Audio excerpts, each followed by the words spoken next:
Hello students, आज के lecture में हम पढ़ने वाले हैं atmospheric pressure and gauge pressure के बारे में। तो सबसे पहले हम थोड़ा सा रिवीजन कर लेते हैं जो कि हमको ये टॉपिक में इम्पोर्टेंट है। और ये टॉपिक में इम्पोर्टेंट क्या है, तो हमारे पास जो कोई कंटेनर होगा तो ये कंटेनर के अंदर कोई भी लिक्विड हम भरा और वो लिक्विड की वजह से ये सरफेस के ऊपर लगने वाला जो प्रेशर होगा वो क्या होगा कि सरफेस को परपेंडिकुलर ही रहता है। ठीक है, अब यहाँ पर कंडीशन क्या रहती है कि ये जो लिक्विड है वो स्टेडी फॉर्म में रहता है इस वजह से। ठीक है, तो जब लिक्विड स्टेडी फॉर्म में होगा तो ऑब्जेक्ट के ऊपर लगने वाला जो प्रेशर होगा वो क्या होगा कि ऑलवेज सरफेस को परपेंडिकुलर रहेगा, सॉरी फोर्स। और दूसरा चीज क्या है कि हमने प्रीवियस वीडियो में पढ़ा है कि हमारे पास कोई कंटेनर है, कंटेनर के अंदर कोई लिक्विड भरा है, तो लिक्विड के अंदर हमने क्या किया था कि इस तरीके से एक सिलिंड्रिकल ऑब्जेक्ट लिया था। तो ये सिलिंड्रिकल ऑब्जेक्ट में क्या हुआ था कि नीचे की सरफेस को 2 और ऊपर की 1 बोला था, तो P2 equal to P1 plus H rho G, ये हमको P2 सरफेस का प्रेशर मिला था। ठीक है, जहां पर H क्या था तो ये ऑब्जेक्ट की हाइट हुआ करती थी। फिर वहां पर हमने क्या देखा था कि अगर ये 1 जो है सरफेस, वो सरफेस अगर लिक्विड के अंदर नहीं होके क्या हो गई कि वो अगर एटमॉस्फेरिक सरफेस पर हो जाती, तो हम यहाँ पर से क्या लिख सकते हैं कि जो नीचे की सरफेस है उसका प्रेशर, तो उसको एब्सोल्यूट प्रेशर कैसे लिख सकते थे कि ऊपर की सरफेस का प्रेशर अब क्या हो जाता था, तो वो एटमॉस्फेरिक प्रेशर हो जाता था। P1 की जगह हम PA लिखते थे प्लस H रो G लिखते थे।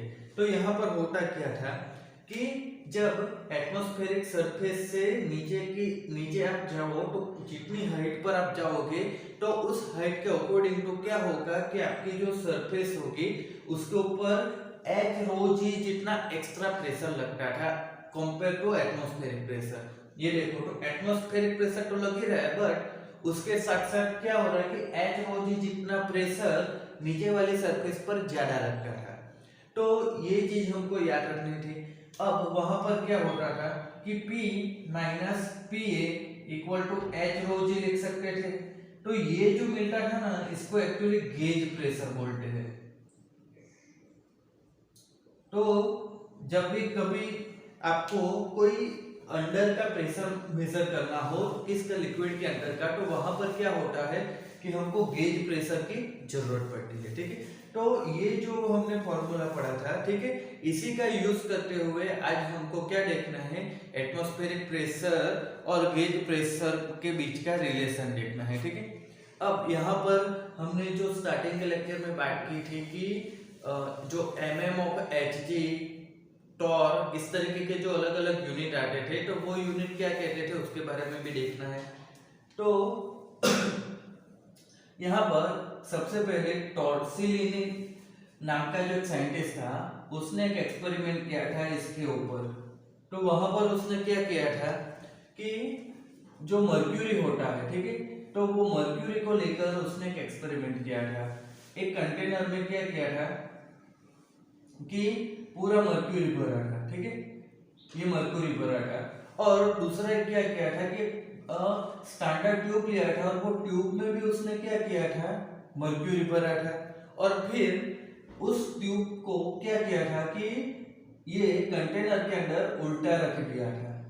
अब उल्टा रख दिया था तो क्या होगा कि जो मर्क्यूरी होगा वो क्या हो जाएगा, तो मर्क्यूरी थोड़ा सा तो निकलेगा ही। जब आप उसको उल्टा करके इसमें डालोगे तो यहाँ पर क्या हो गया कि थोड़ा सा वैक्यूम जैसा क्रिएट हो गया, या फिर आप बोलो कि यहाँ पर जो मर्क्यूरी था उसी के कुछ पार्टिकल गैसियस फॉर्म में रह जाएंगे।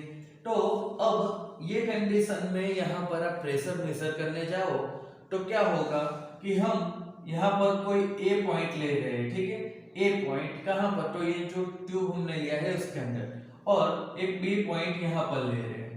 तो अब देखो, तो यहाँ पर क्या होगा कि यहाँ पर तो एटमॉस्फेयर है और यहाँ पर आप देखो तो ए पॉइंट की हम बात कर रहे हैं, एक्चुअली दोनों की हाइट हम सेम ले रहे हैं, ठीक है, तो दोनों की हाइट हम सेम ले रहे हैं। अब देखो तो होता क्या है कि यहाँ पर एटमॉस्फेयर है, यहाँ पर पॉइंट ए है, तो ए पॉइंट के ऊपर आप देखो तो मर्क्यूरी का एक कॉलम बना हुआ है, ठीक है। तो होता क्या है कि हमने पहले ही पढ़ा है कि जब भी हम कोई कंटेनर में लिक्विड की बात करें, लिक्विड मतलब फ्लूइड, तो वहां पर क्या होगा कि आपको सेम हाइट पर रहने वाले कोई भी पार्टिकल के ऊपर लगने वाला प्रेशर कैसा होता था, सेम होता था, ये चीज हमने पढ़ी थी। तो यहाँ पर भी क्या होगा कि pressure at B is equal to pressure at A हो जाएगा, ठीक है। इसी तरीके से हमको मिलेगा, क्योंकि दोनों की हाइट हम देखेंगे तो ये कंटेनर की कंपेयर में दोनों की हाइट हमारे लिए क्या हो जाएगी, सेम हो जाएगी। तो होता क्या है कि pressure at B is equal to pressure at A हो जाएगा। अब देखो तो यहाँ पर क्या हो जाएगा कि हम प्रेशर एट बी, तो वो प्रेशर क्या हो जाएगा, वो प्रेशर हो जाएगा हमारे लिए एटमॉस्फेरिक प्रेशर, क्योंकि यहाँ पर जो बी पॉइंट हमने लिया है तो उसके ऊपर लगने वाला प्रेशर तो क्या है कि एटमॉस्फेयर का प्रेशर जो लग रहा है वही है। तो अब होगा क्या कि यहाँ पर आप देखो तो ए पार्टिकल के ऊपर लगने वाला जो प्रेशर है तो वो प्रेशर क्या हो जाएगा, तो वो एच रो जी जितना ही हो जाएगा, पी ए वो हो जाएगा एच रो जी जितना, क्योंकि यहाँ पर आप देखोगे तो क्या हो जाएगा कि P का जो एब्सोल्यूट प्रेशर आएगा वो एब्सोल्यूट प्रेशर क्या हो जाएगा, तो एटमॉस्फेरिक प्रेशर प्लस एच रो जी जितना, ठीक है। तो अब यहाँ पर क्या हो जाएगा कि ए पार्टिकल के ऊपर इसकी बात करें ये कॉलम की, तो क्या हो जाएगा कि इसकी हाइट हम h ले ले तो इसके ऊपर का प्रेशर क्या हो जाएगा, तो एटमॉस्फेरिक प्रेशर प्लस एच रो जी जितना, ये फॉर्मूला के अकॉर्डिंग। बट आप देखो तो यहाँ पर ऊपर की सरफेस पर एटमॉस्फेरिक प्रेशर है ही नहीं, तो हम एटमॉस्फेरिक प्रेशर को निकाल दे तो ए पार्टिकल के ऊपर का प्रेशर हमारे लिए क्या आ जाएगा, तो वो हो जाएगा एच रो जी जितना ही हो जाएगा, ठीक है। तो इस तरीके से क्या होता है कि हमको ए पार्टिकल के ऊपर लगने वाला प्रेशर एच रो जी जितना मिलता है। तो ये चीज टॉर्सिलिनी ने ऑब्जर्व की थी। फिर उसने क्या देखा कि जब हम सी लेवल की बात करें तो सी लेवल पर क्या होता है कि ये हमारा सी लेवल है, तो सी लेवल पर से आप देखोगे तो ये 76 सेंटीमीटर, यहां पर आप देखो तो ये 76 सेंटीमीटर स्टैंडर्ड ट्यूब में जब आप मर्क्यूरी भरोगे तो इसकी वजह से जो प्रेशर लगेगा नीचे यहाँ पर, ठीक है, 76 सेंटीमीटर ऑफ Hg, इसका मतलब क्या होगा कि सी लेवल पर जब आप स्टैंडर्ड ट्यूब में मर्क्यूरी भरोगे तो उसकी वजह से जो नीचे प्रेशर लगेगा तो वो प्रेशर को क्या बोलते हैं, 76 सेंटीमीटर ऑफ Hg। मतलब कि जो मर्क्यूरी होता है उसकी 76 सेंटीमीटर की कॉलम वाली हाइट की वजह से नीचे कितना प्रेशर लगता है ना, उसको बोलते हैं 76 सेंटीमीटर ऑफ Hg। अब यहाँ पर उसका दूसरा भी यूनिट आता है, ठीक है। तो ये तो 76 सेंटीमीटर ऑफ Hg हो गया। फिर एक दूसरा यूनिट आता है जिसको बोलते हैं टॉर्क। तो ये टॉर्क क्या है, टॉर्सिलिनी जो साइंटिस्ट था उसी की याद में रखा हुआ नाम है। तो ये टॉर्क की वैल्यू क्या होती है, तो 133 पास्कल होती है। ये वैल्यू आपको याद रखनी है क्योंकि ये जो वैल्यू है वो क्या हो सकती है, आपको एमसीक्यू में आ सकती है। फिर एक दूसरा भी यूनिट यहाँ पर दिया हुआ है और उसको बोलते हैं 1 बार। तो ये भी एक यूनिट है, प्रेशर का ही है। तो ये बार का मतलब क्या हो जाएगा, 10⁵ पास्कल। तो यहाँ पर आपको क्या हो रहा है कि अलग अलग यूनिट मिल रहे हैं। टॉर्क मतलब 133 पास्कल, बार मतलब 10⁵ पास्कल, 76 सेंटीमीटर ऑफ Hg। अब ये 76 सेंटीमीटर ऑफ Hg उसका वैल्यू क्या होगा, तो इसका वैल्यू होगा 1 एटमॉस्फेयर के बराबर। अब 1 एटमॉस्फेयर क्या है, तो 1 एटमॉस्फेयर मतलब 1.01 × 10⁵ पास्कल। तो ये जो सारी वैल्यू आ रही है, ठीक है, तो इसमें कंफ्यूज नहीं होना है, अच्छे से वैल्यू याद रखनी है क्योंकि ये वैल्यू आपको क्या हो सकती है, एमसीक्यू में आ सकती है। कोई भी एक साइड का वैल्यू दे देंगे और दूसरी साइड का आपको पूछ लेंगे। तो ये वैल्यू याद रखनी है अच्छे से। अब यहाँ पर आपको दूसरा भी एक यहाँ पर ये जो सिस्टम बनाई गई थी तो इसको बैरोमीटर बोलते हैं, ठीक है। मैं इसका नाम बोलना भूल गया, इसको बैरोमीटर बोलते हैं। और दूसरा एक आता है जिसको बोलते हैं मोनोमीटर। ये बैरोमीटर में इस तरीके से प्रेशर मेजर किया गया है। अब दूसरा आता है मोनोमीटर, तो उसमें क्या होगा कि उसमें यूट्यूब जैसा शेप बनाया जाता है, ठीक है। यूट्यूब जैसा मतलब क्या होगा कि इसमें आप देखोगे तो इस तरीके से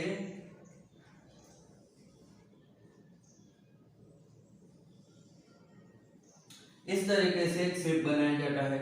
अब देखो तो इसमें क्या किया जाता है कि यहां से लिक्विड भरा जाता है। अब ये लिक्विड क्या होगा कि यहाँ पर कुछ भी गैसियस फॉर्म में कुछ भी होगा तो उस वजह से क्या होगा, कुछ भी जिसका प्रेशर मेजर करना हो वो इधर होगा। तो क्या होता है कि यहाँ से लिक्विड भरा जाता है तो इधर जो भी गैसियस फॉर्म होगा या कुछ भी मेजर करना होगा तो उसका प्रेशर कुछ ना कुछ होगा। तो वो प्रेशर की वजह से क्या होगा कि यहाँ से जो लिक्विड भरा गया है वो इधर कहीं पर भी ये हाइट से लेकर ये हाइट में क्या होता है कि कहीं पर भी वो रुक जाता है। तो यहाँ पर क्या होगा कि सेम यहाँ पर जो किया गया है ए प्रेशर ए पॉइंट ले लिया तो ए को पैरेलल लेवल में यहाँ पर जो बी पॉइंट है उसको ले लिया।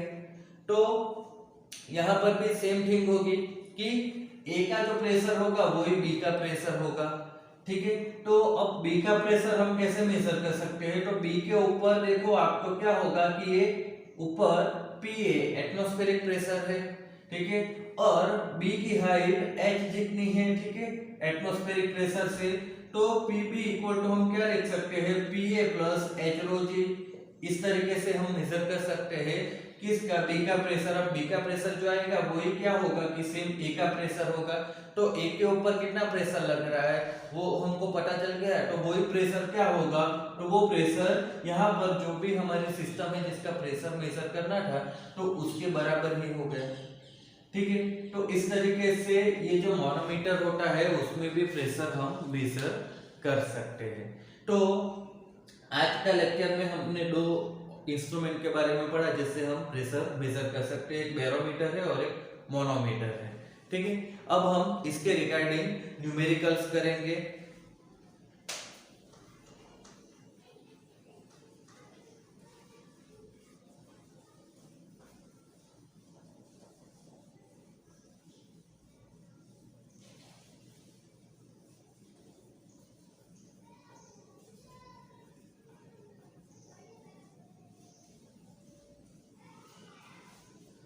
अब देखो न्यूमेरिकल करने से पहले फार्मूला याद रख लो, P absolute pressure equal to Pa plus H rho G जितना हो जाता है, ठीक है।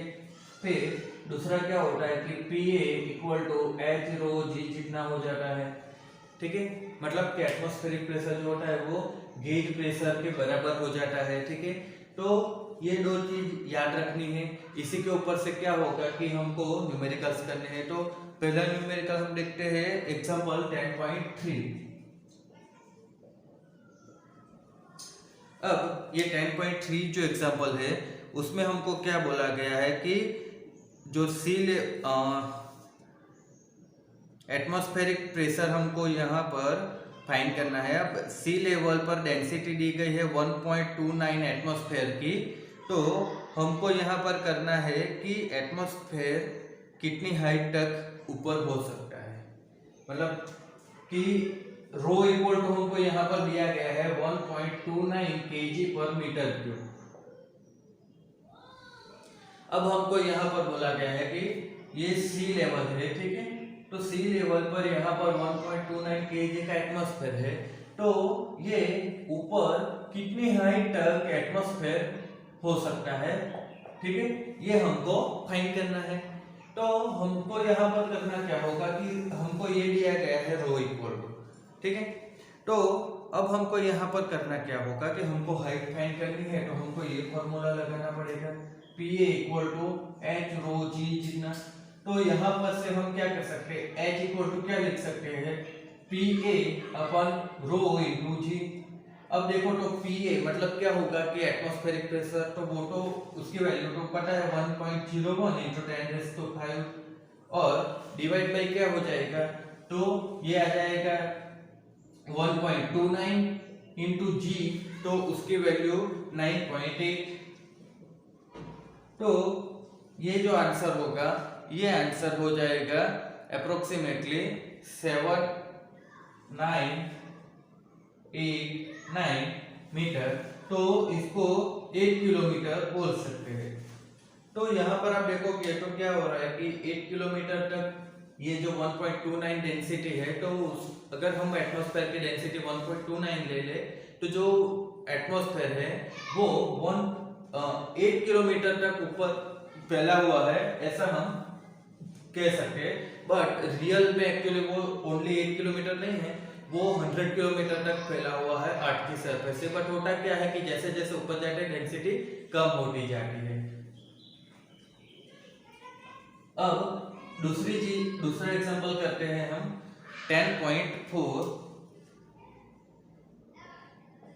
10.4 में हमको जो समुद्र की सरफेस होती है वहां से 1000 मीटर की अंडर हम जाते हैं, तो वहां पर हमको एब्सोल्यूट प्रेशर फाइंड करना है, गेज प्रेशर फाइंड करना है, और एक सबमरीन जो होती है तो उसमें 20/20 सेंटीमीटर की विंडो पर कितना प्रेशर लग रहा है वो फाइंड करना है। ठीक है, तो यहाँ पर हमको हाइट दिया हुआ है, ठीक है, 1000 मीटर।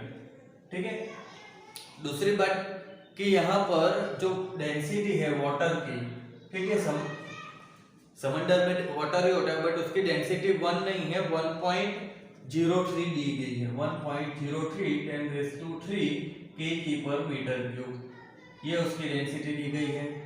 और दूसरा है कि g की वैल्यू 10 दी गई है।